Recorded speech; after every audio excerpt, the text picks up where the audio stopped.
Mala, así que si se me traba ahí la garganta, me disculpan de antemano. Por eso estoy con un tecito atrás. Que ayer se le ocurrió una salida como si fuese verano a los hombres. Fuimos a puro pasar frío nomás. Fuimos a la precordillera y bueno, fue un buen momento. Le animamos a los que no pudieron. Sabemos que se va a repetir una próxima. Quizá en cuántos años más, eso sí.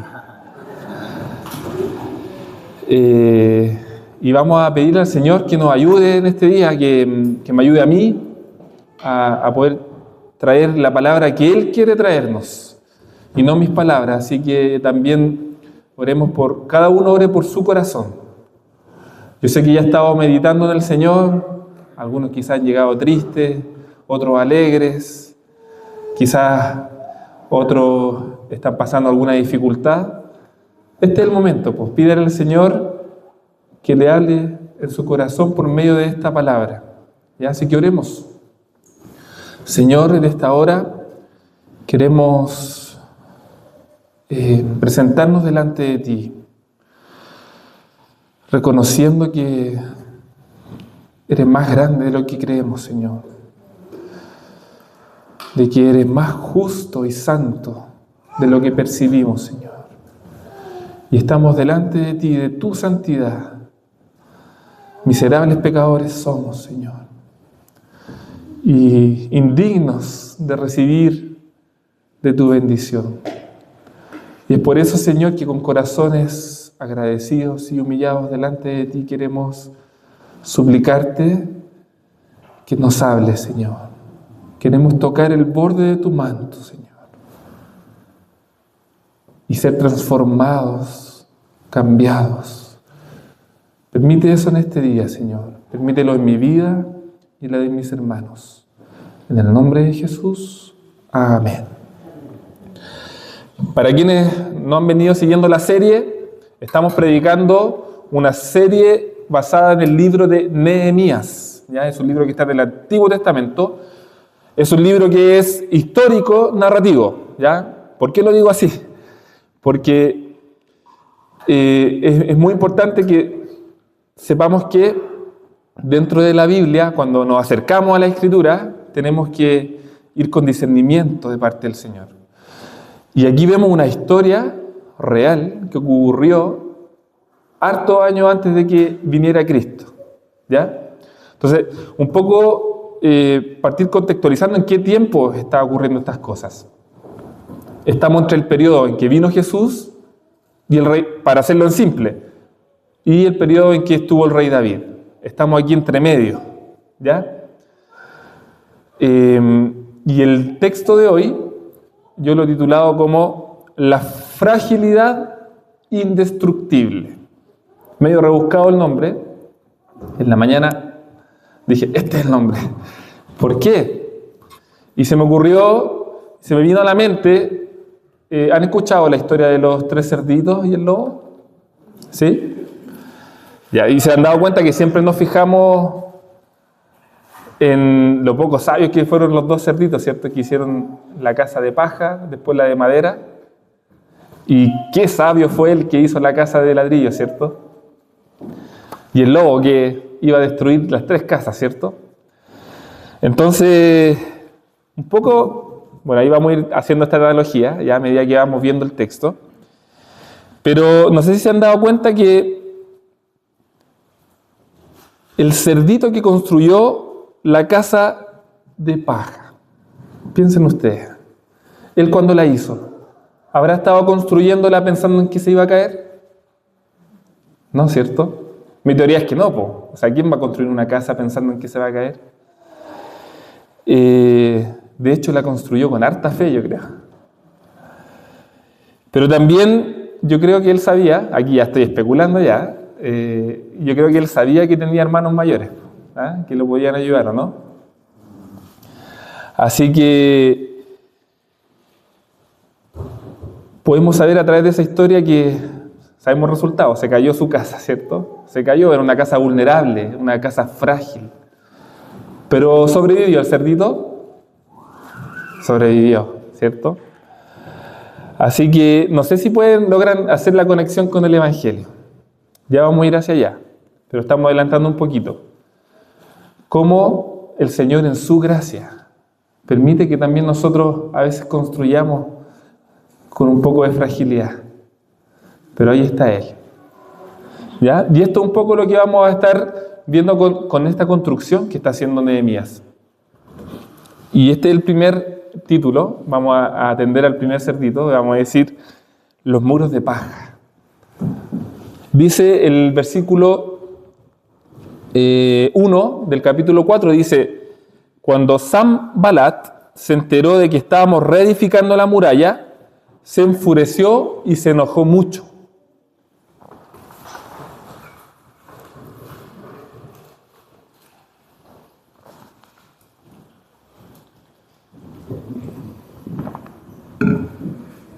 Vamos a hacer una pequeña recapitulación, porque yo sé que varios no estuvieron en los cultos anteriores.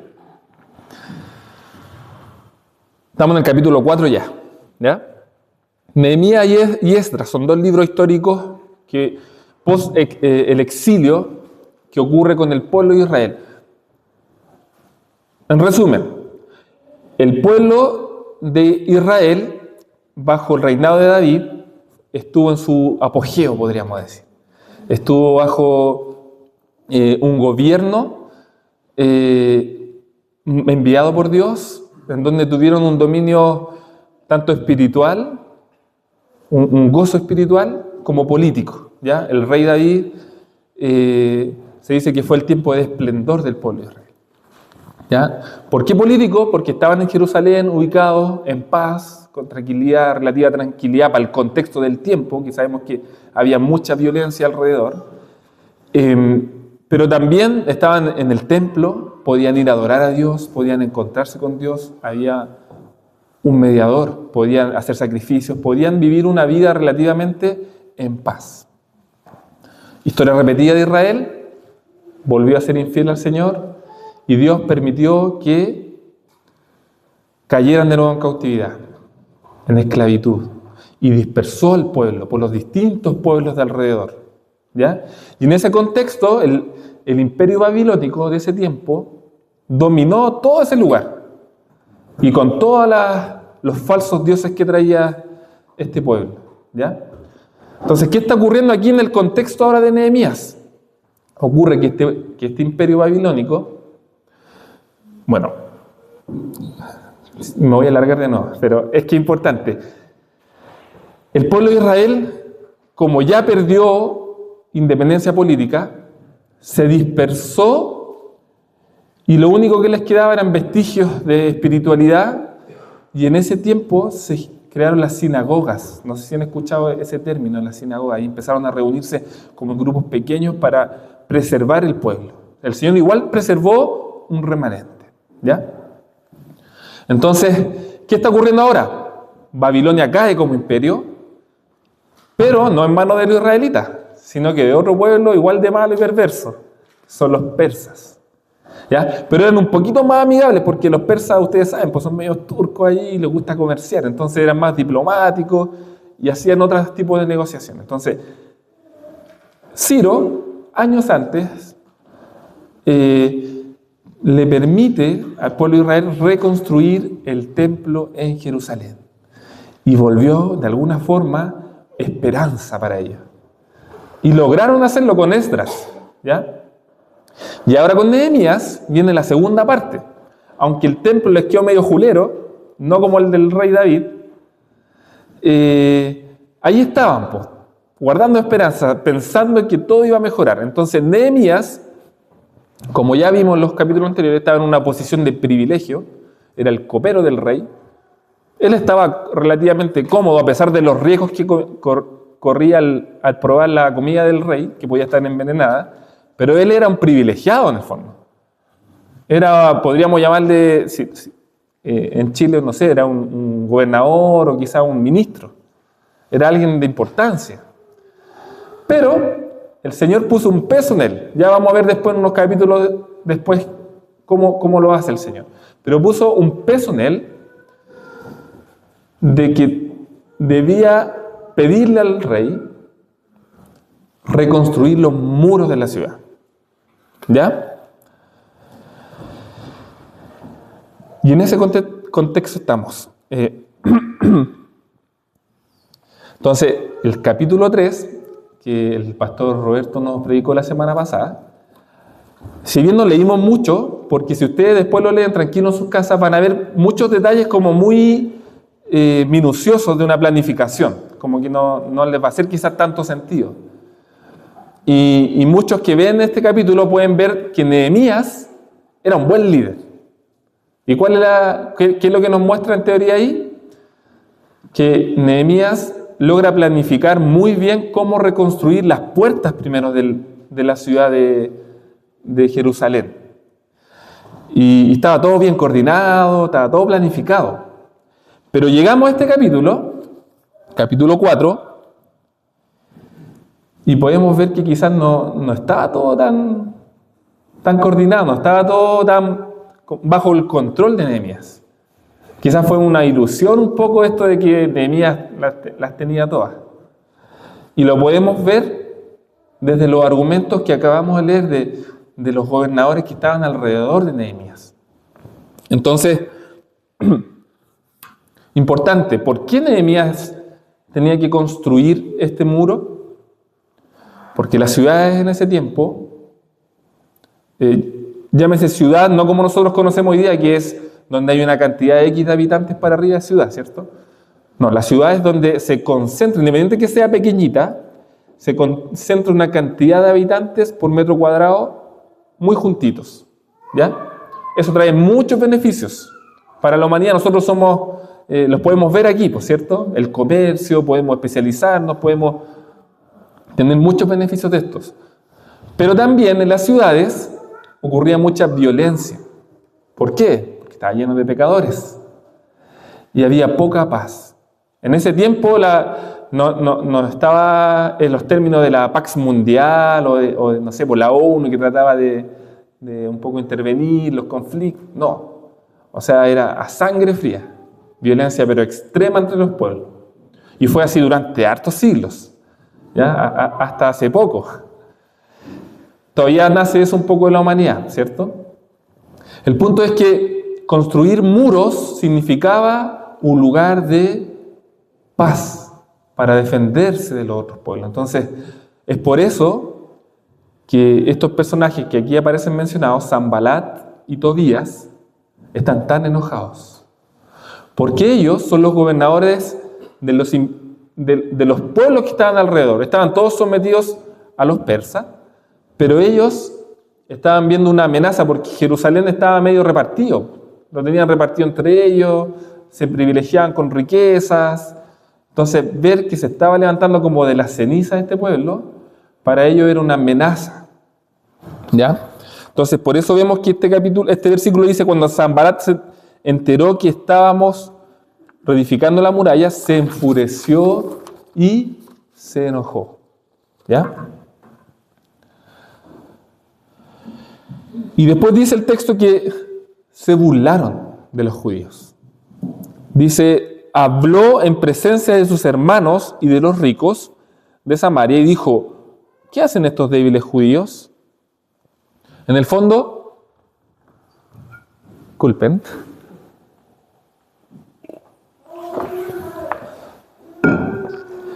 En el fondo, lo que está haciendo aquí Sanbalat está convocando como un discurso, como una arenga. Entonces convoca a los ricos, convoca a los de su pueblo de Samaria y les dice estas palabras burlescas hacia el pueblo de Israel. Ya, como que van con el ímpetu. Yo me imaginaba al Arturo Vidal cuando, ¿se acuerdan? Cuando cantó el himno Chile frente a España en el Mundial hace hartos años atrás, ¿cierto? Yo lo recuerdo como si fuese ayer. Y Chile iba con una impronta, pero ya los comentaristas decían que Chile ganó ese partido antes de cantar el himno, incluso. Solo con la actitud. En el fondo me imaginaba un Sanbalat que estaba picado. No quería que avanzaran. Entonces, en tono burlesco, da estas expresiones. Y primero los trata de débiles. Dice, ¿qué hacen estos débiles judíos? Aquí la palabra débil se refiere puntualmente algo marchito, algo que está muerto, como cuando cortan una flor y está ya moribunda. Eso, así lo está tratando directamente. ¿Qué hacen estos miserables, estos moribundos? En el fondo, a los ojos humanos, era así, po. Era un pueblo que realmente había estado destruido, disperso, que ya no tenía identidad. Era rescatar, no sé, como que nosotros quisiéramos rescatar a los incas acá. ¿Alguien se identifica con los incas? Lo vemos en los libros de historia y listo, ¿cierto? Entonces, ese era el tono humano. No estaba viendo lo que Dios estaba haciendo. ¿Ya? Después les dice, ¿y estos se van a restaurar a sí mismos? En el fondo le está diciendo, estos pelagatos, ¿cómo lo van a lograr? Es imposible. Después les dice, y esto es interesante, porque si bien era un pueblo enemigo, él sabía la historia de redención del pueblo de Israel, porque era de Samaria. Los samaritanos tienen una historia en común con los israelitas. Solo que se desviaron en el camino. Entonces él sabe, en teoría, que tienen un Dios poderoso estos israelitas.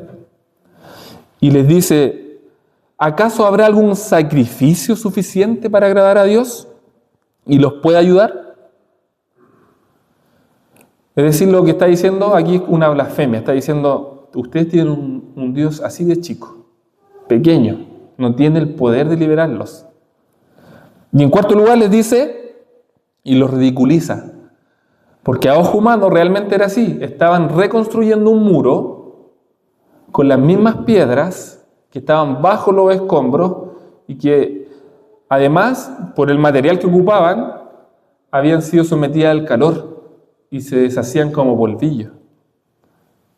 Entonces, en verdad, toda la burla que estaban haciendo, y después todavía era como el cizañero, nos falta el cizañero, ¿cierto?, que era del otro pueblo, dice, y aún lo que están haciendo, edificando, solo basta con que pase un zorrito y bote el muro. O sea, realmente estaban con una actitud prepotente de humillación y de burla. Y no una burla así como una conversación de pasillo, un discurso delante de la gente que tenía poder y autoridad. Entonces, si ustedes dimensionan las palabras que están diciendo aquí, igual son palabras importantes para Nehemías y los que estaban ahí. Que algo tuvieron que haber provocado en el corazón. ¿Por quién se queda indiferente ante una burla, ante un menosprecio así? Entonces, lo que están diciendo en resumen, ustedes están construyendo muros de paja. Están siendo como ese cerdito, ¿cierto? Ingenuos. Y resulta que justamente era así. Como decía al principio, muchas veces nosotros, intentando acercarnos al Señor, sin darnos cuenta, también estamos construyendo medios débiles. Y muchas veces conscientes. Pero quiero rescatar algo de aquí, que puede ser muy liviana y frágil nuestra construcción. Puede ser muy liviana y frágil la construcción que está haciendo Nehemías con el pueblo. Pero con fe en un Dios que es mucho más poderoso, mucho más grande. Y estaba puesta su fe ahí. Y podemos ver en el texto que aún con estas palabras, su reacción no fue retirarse. Y con esto paso al segundo punto. Le llamo, aquí vamos a aludir al segundo, justo tengo el micrófono acá, vamos a sacar esto.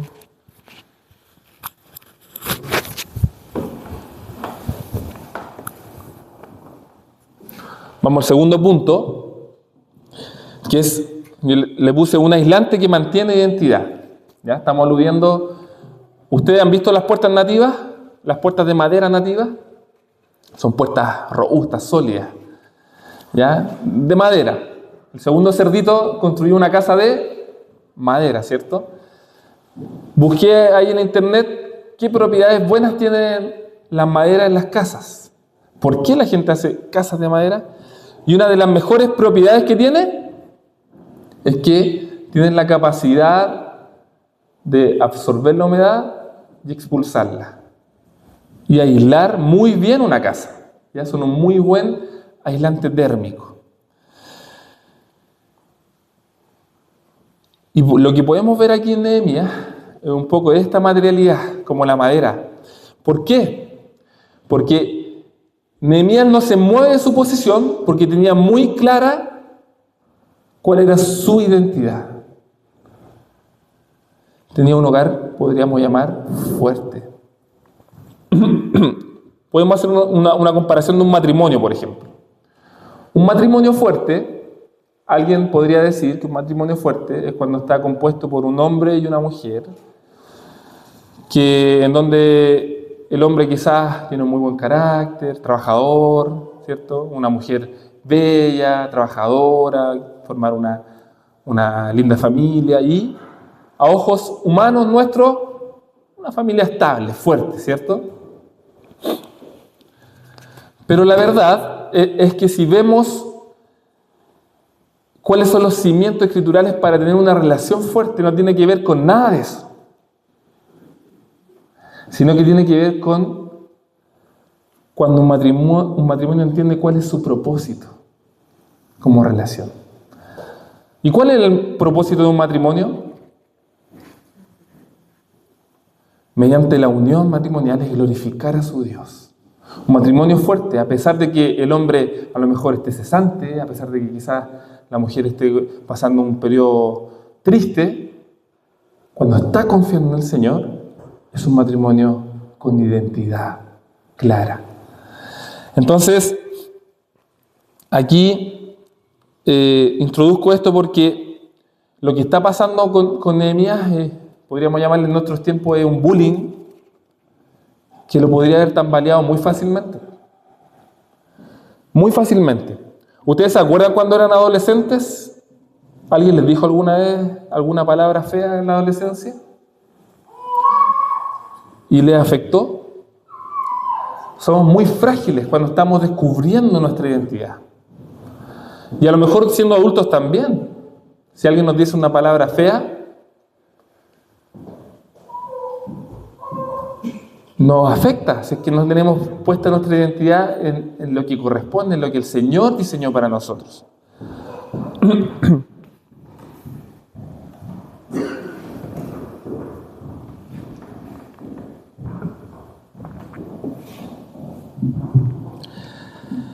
Entonces, Nehemías sabía cuál era su propósito. Estaba clarísimo. Era seguir construyendo estos muros porque él sabía que mediante la ciudad estable que Dios quería para su pueblo, él iba a poder venir. Él iba a poder llegar con las promesas que había escuchado ya de tantos profetas, esperando este Mesías. Entonces, él siguió estable ahí, inclusive y a pesar de haber renunciado al lugar de bienestar en el cual estaba. Entonces, nos ocurrió hace un tiempo atrás una situación, antes le preguntaba a la Lía si los niños iban a estar acá o no, porque tenía un ejemplo justo de las niñas. Menos mal que no están acá. Y que no vean el video, lo vamos a bloquear. Nos ocurrió una situación con Agustina, no tenía que decir el nombre, bueno, con una de nuestras hijas, que le escribieron algo feo en la mesa.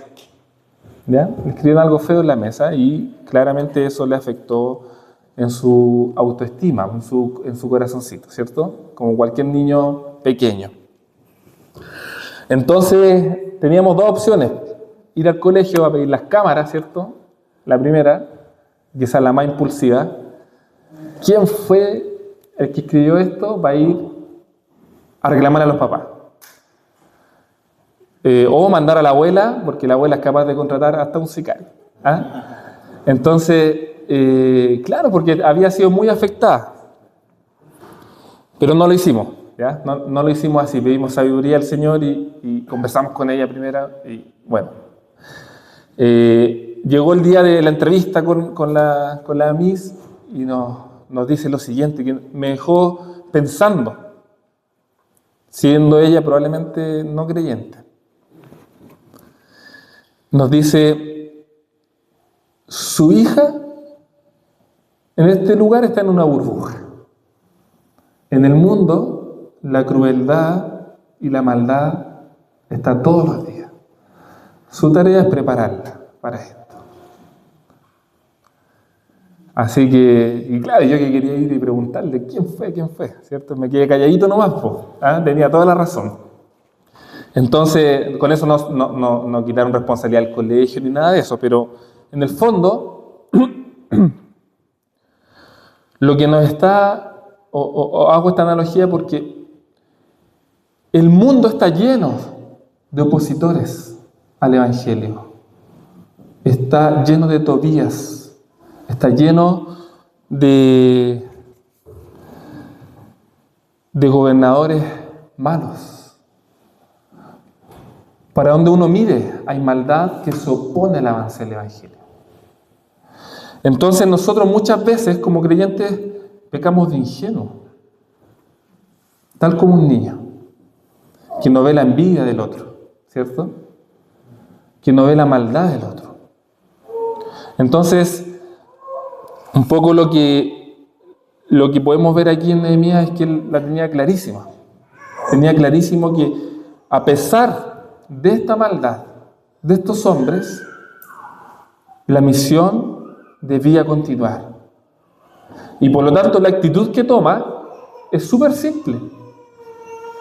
Son dos cosas solamente que hace. Orar y seguir trabajando. Simple. ¿Fue a pedir las cámaras? No fue a pedir las cámaras. Oró directamente al Señor. Pero es interesante poder ver qué oración hizo, porque también esto nos trae un desafío a nosotros, porque no estamos en ese tiempo. No sé si se recuerda la oración que acabamos de leer. Es una oración bien particular que nos muestra en varias partes del Antiguo Testamento, sobre todo en algunos salmos. Le llaman los teólogos, le llaman las oraciones imprecatorias. ¿Ya? Que son oraciones que apuntan y ruegan al Señor de que Él haga justicia en contra de sus enemigos. ¿Ya? Entonces, lo que podemos ver aquí es que Nehemías no quiere hacer justicia con sus propias manos. Él asume y sabe que hay envidia. Él asume y sabe que cada pueblo busca egoístamente su propio beneficio, pero también sabe que el plan de Dios redentor no va a claudicar si Él está o no está. Y es por eso que así, con esa firmeza, Él permanece, a pesar de que probablemente les tiritaba las cañuelas por todos los pueblos que les rodeaban, siguieron confiando en el Señor. Entonces, y aquí una aplicación directa a nosotros, que muchas veces quizás hasta en nosotros mismos, a lo mejor no hay todavía solo afuera, entre nosotros mismos actuamos como estos hombres, con un corazón crítico, sin querer construir para el avance del reino, sino que simplemente juzgando. Mire que hizo mal esto, que hizo mal esto otro, no, es que yo lo haría así. Y no nos damos cuenta muchas veces de que estamos siendo un impedimento para el avance del reino de Dios. Esto es un paréntesis nomás, ¿ya? Aquí el texto claramente nos muestra que son pueblos de afuera quienes están siendo un obstáculo. Así que, volviendo un poco a lo de la Agustina, quisiéramos decirle a nuestros hijos, ¿cierto? Sé firme. Oye, si a la más chica nuestra la han mordido no sé cuántas veces en el jardín. Y yo le digo, dile, sale. Y ella dice, sale, pero después la vuelven a morder igual. Quisiéramos que obedezcan eso, ¿cierto? Que sepan defenderse, que no les afecten las palabras de otros. Pero resulta que nosotros mismos tenemos a veces la herramienta. Nosotros mismos no somos capaces de ser sabios y de tener una actitud correcta, pensando en pos de la misión del Señor. Entonces veamos, ¿qué hizo Nehemías? Versículo 4 dice, miren la oración, dice, oye, oh Dios nuestro, cómo somos despreciados. Es como desgarradora esta parte de la oración. Realmente aquí nos está mostrando que sí le afectó en el corazón. Están siendo realmente despreciados. Devuelve su oprobio sobre sus cabezas y entrégalos por despojo a una tierra de cautividad.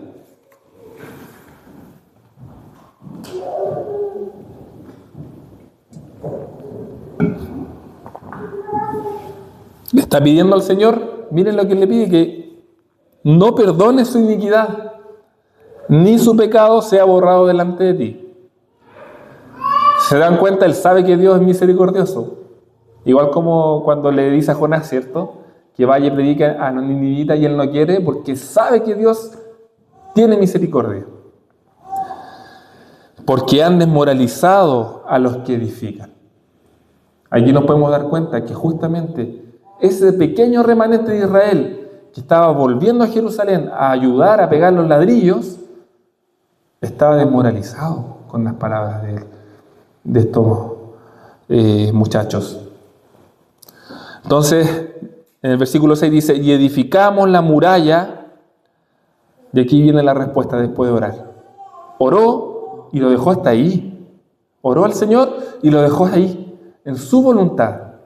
Y le dice, y edificamos la muralla, hasta que toda muralla ya estaba hasta la mitad de altura. ¿Por qué? Porque a pesar de la debilidad, su identidad, como la madera, logró absorber y expulsar. Porque su identidad era ser madera, pues. Y el pueblo tuvo ánimo para trabajar, a pesar de eso. A pesar de que eran poquitos. Después van a ver en las siguientes prédicas que es impresionante. Con una pala, una mano con una pala y con la otra con una espada. Día y noche, sin descanso. Con ánimo trabajaron. Porque tenían claro que el reino de Dios debía ser restaurado. Entonces,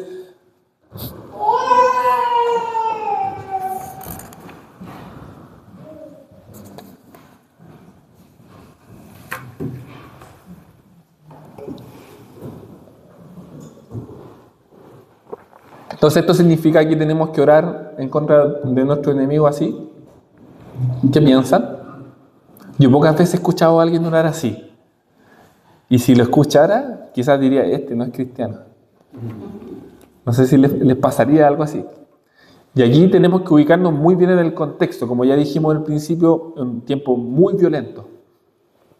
En donde, además, en el fondo, con esto no quiero decir que no son válidas esas oraciones. En nuestros corazones muchas veces quizás cuando estamos sufriendo oprobio, persecución, burla, podemos pedirle al Señor que haga justicia. Podemos hacerlo. De hecho, debemos hacerlo. Pero así también vemos que el Señor Jesucristo nos mostró con claridad cuál debe ser nuestra actitud al pedir estas cosas, que tienen que ver con el amor. De hecho, el Señor, si ustedes van a Lucas 6, versículo 27-28, dice, en verdad, después lo pueden seguir leyendo porque es un palo bien fuerte, que a muchos nos cuesta quizás. Dice, pero a vosotros, los que oís, os digo, amad a vuestros enemigos. Haced bien a los que os aborrecen. Bendecid a los que os maldicen. Orad por los que os vituperan. Tengo un amigo que lleva meses orando por la misma persona. Y no es su amigo, no es su amiga. Me confesaba el otro día.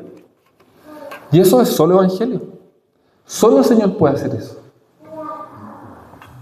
No hay ninguna religión, de hecho, en el mundo que pueda ver la dimensión de la gracia hasta llegar a poner la mejilla y la otra mejilla.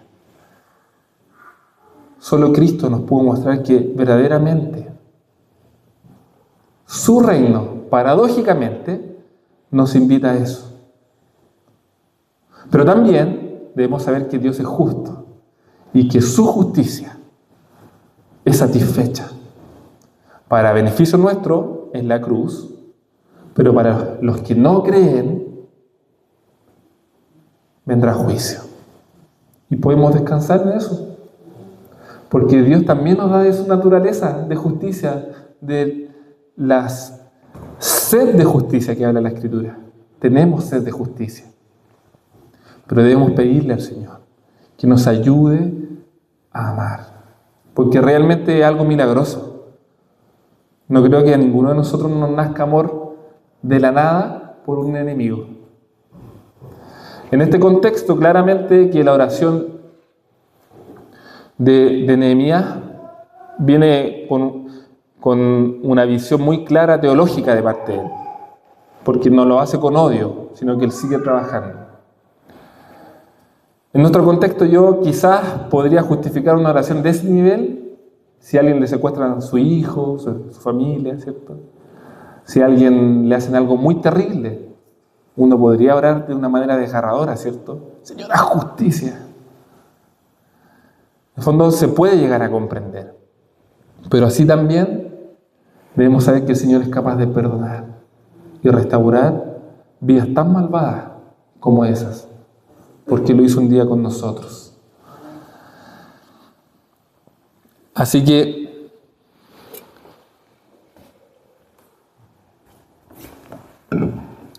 ¿y saben por qué nosotros podemos llegar a pensar en esto? A diferencia de Nehemías, porque nosotros ya sabemos que el rey vino y que el rey vino a hacer justicia. Eso ya fue un hecho. Y en este lado de la historia de redención podemos con confianza y con fe poder descansar en que Dios, cuando vuelva de nuevo, ya vendrá a llevar a los suyos y consumar su justicia. Por lo tanto, cuando nosotros, el Señor nos manda a orar por nuestros enemigos, a amar a nuestros enemigos, debemos poner nuestra mirada justamente en nuestro Rey eterno, en nuestro Dios que de una manera humilde se hizo hombre. Él no tenía por qué hacerse hombre, pero lo hizo por amor a nosotros. La Escritura dice que nosotros éramos enemigos de Dios. Y cada vez que pecamos de alguna forma es como que nos estamos burlando de Él también. Pero el Señor vuelve a perdonarnos y a mostrarnos ese amor, aun cuando éramos enemigos. Entonces, por lo tanto, y de hecho Jesús mismo, cuando está siendo castigado, ¿qué es lo que ora el Padre? Padre, perdónalos porque no saben lo que hacen. Entonces, esa es la actitud que debemos tener, que es un imposible a ojo humano, pero que el Señor nos puede ayudar. Así que si tú has estado sufriendo algún oprobio, alguna burla, a lo mejor tú estás recién llegando a la iglesia y te da vergüenza que otros se burlen de ti por ser creyente, pon tu mirada en el Señor Jesucristo. Pon tu mirada en el Señor. ¿Qué vas a perder? Al contrario, puedes vivir una vida con libertad, sabiendo que Él, en su infinita misericordia, te toma en sus brazos. Él, en su infinita gracia, no solamente te perdona, sino que te promete una vida plena en Él. Una vida en esta tierra no absuelta de sufrimiento, pero llena de gozo en medio del camino, a pesar de los sufrimientos, a pesar de las burlas. Cuando tenemos oposición como creyente, es una buena señal, hermanos, porque ahí hay bendición del Señor.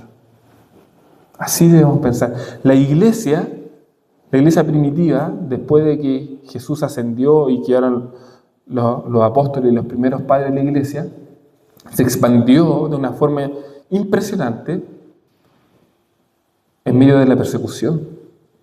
Ahí el Señor se glorificó. Ahí el Señor sigue haciendo su obra hoy con nosotros. No vivimos esa persecución nosotros hoy día, ¿cierto? En este siglo. Sí tenemos hermanos que hoy están sufriendo una persecución similar en África, en Asia, por los cuales debemos orar. Pero sin duda que el Señor sigue haciendo esa obra en cada corazón, pero no de manera aislada, en las comunidades de creyentes, en las sinagogas dispersas. Finalmente nosotros somos extranjeros en esta tierra. Somos tal cual ese pueblo de Israel que fue exiliado y tuvo que juntarse en hogares a escondidas en la Babilonia con falsos dioses. Hoy es muy similar a nuestro contexto. ¿Cuántos dioses nos tientan día tras día a convertirnos hacia ellos? ¿Cómo la cultura nos tiene empapada de mensaje y tentación para ser infiel a nuestro Señor? Y caemos.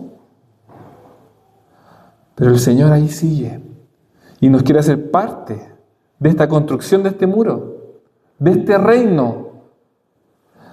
Y con esto termino el último punto. La construcción, los ladrillos que el Señor desde el Génesis ha estado construyendo, y es algo que muchas veces olvidamos. Tienen un Ralph. ¿Saben quién es Ralph? ¿Han visto la película El Ralph, el demoledor? Hay un Ralph con un martillo que quiere todo el rato destruir este muro. Y no es Sanbalat ni Tobías. Y tampoco es la cultura. Es el diablo. Y también somos ingenuos con él. Y pecamos con eso. No olvidamos. Yo sé que hay algunos de repente quedamos medio traumados porque hay una mala interpretación de las huestes de maldad y de los demonios. Nosotros debemos ser conscientes de que eso es una realidad. Pero claro, como vimos, muchos que venimos de otros contextos, mucha guerra espiritual, de una manera desproporcionada,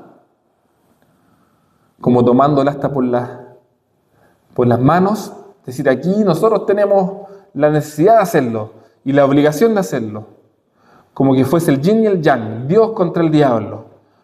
Pero el diablo está acá abajo, sometido a la soberanía de nuestro Señor, creador del universo. Es una hormiga, la maldad y el diablo y las huestes de maldad. Pero no por eso, no porque creamos en un Dios soberano, podemos ser ingenuos.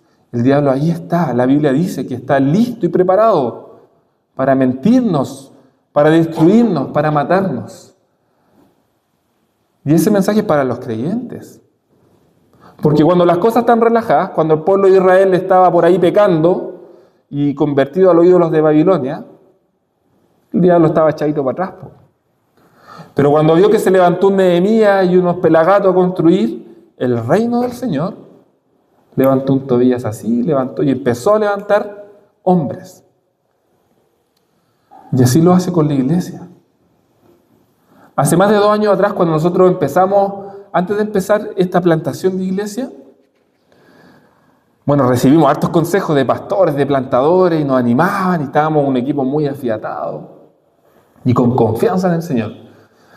Y nos dijeron, prepárense chiquillos, porque van a venir problemas. Por ahí, cada uno en su forma, pues el diablo mete la cola, dicen algunos, y nosotros sí, pero estamos aquí confiados, si el Señor nos mandó. Venía el domingo de inauguración, teníamos listo el centro de eventos. Acá en Machalí no vamos a nombrar quién porque va a salir en YouTube. Y día viernes mandamos a hacer unas cortinas gigantes, compramos tela, trabajamos muchas semanas para preparar ese día. Día viernes de la noche, instalando todo. 9 de la noche, no sé, no me acuerdo qué hora, tarde ya, estábamos todos cansados. Llega el dueño del centro de eventos de una manera inexplicable y nos dice, váyanse. Y quedamos así, habíamos como 12 personas ahí. Váyanse de acá, no los quiero acá. Y hemos llegado a un acuerdo, ya estaba listo todo. Váyanse. Entonces, ¿cómo el diablo, en el fondo, desde un principio, ahí estaba, queriendo entorpecer la misión del Señor de un nuevo lugar de predicación para la gloria del Señor? Y nosotros, yo no había leído Nehemías en ese tiempo, pero haciendo recuerdo, me acuerdo que todos ahí estaban preocupados y uno de los hermanos dice, oremos al Señor, y nos pusimos a orar. Después otros más impulsivos queríamos una solución al tiro. Me acuerdo que empezamos a llamar gente, 10 de la noche, 11 de la noche, 12 de la noche andábamos metidos en el Cerro San Juan, conversando con un caballero, con el tío Polilla, si nos prestaba el local. Bueno, y el sábado en la mañana el Señor ya había abierto otras puertas y tuvimos un lugar muy acogedor, no fue en el tío Polilla, fue en otro lugar. Y pudimos resolver y salir y estar un buen tiempo en ese lugar. Bueno, y el Señor después nos bendijo acá. Pero en el fondo el ejemplo va a eso, a poder estar conscientes de que hay cosas que suceden y van a seguir sucediendo. Y cuando más comprometidos estamos con la misión, nuestros enemigos más se multiplican. El texto dice aquí, cuando Sanbalat, Tobías, y aquí sumó a otros gallos más, pues. Sumaron los árabes, los amonitas, los de Azog, y se enteraron que continuaba la reparación del muro de Jerusalén, y empezaron ya a cerrar como las brechas que estaban destruidas.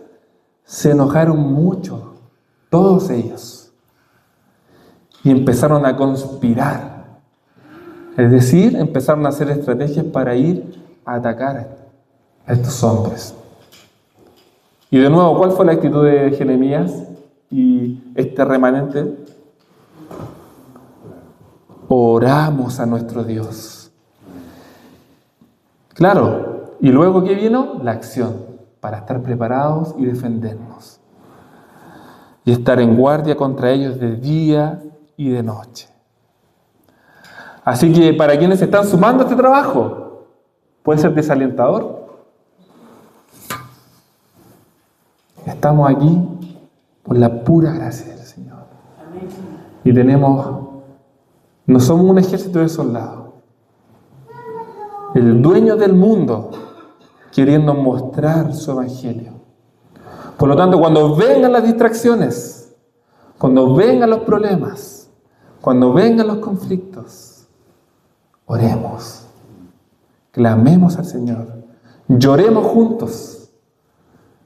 Pero también gocémonos, porque sabemos que no estamos construyendo murallas visibles, sino que el Señor está haciendo y edificando a su iglesia, que es invisible a nuestros ojos. Y podemos gozarnos porque el Señor transforma corazones, nos está transformando a nosotros, y podemos seguir firmes en la misión del Señor, porque la misión no es nuestra, es de Él. Y nos invita a participar de ella.